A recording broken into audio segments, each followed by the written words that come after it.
Леонид Юзефович. Князь ветра. Приключения сыщика Ивана Дмитриевича Путилина. Читает Максим Суханов. Дело номер 1. Человек, обладающий природой ветра, сутул, сухощав, цвет его зеленый. Строение тонкого, очень много говорит, не переносит холода, тумана и всего, что рождено холодом и туманом.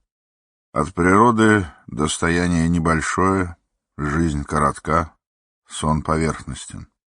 Создатель призраков, поклонник пения, смеха, ссоры и стрельбы.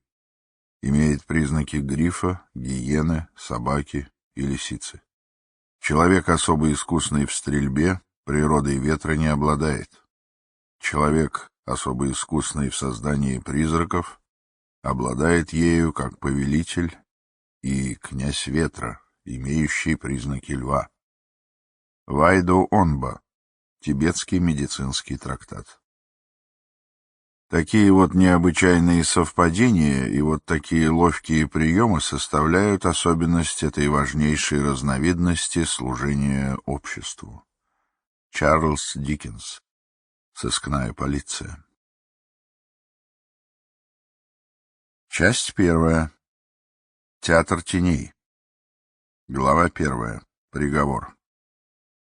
Как известно, в 1893 году легендарный начальник столичной сыскной полиции Иван Дмитриевич Путилин вышел в отставку и поселился в Новгородской губернии в доме с яблоневым садом на берегу Волхова.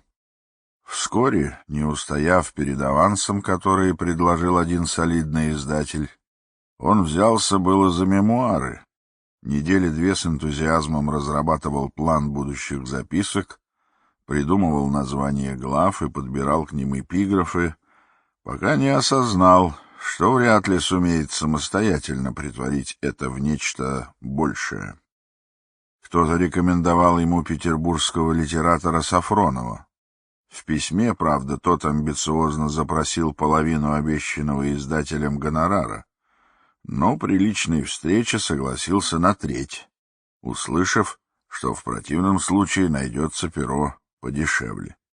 Ударили по рукам, Сафронов пошел проводить Ивана Дмитриевича на поезд.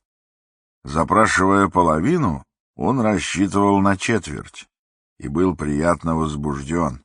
Говорил, что постарается усреднить свой стиль, сделать его менее индивидуальным. Sample complete. Ready to continue?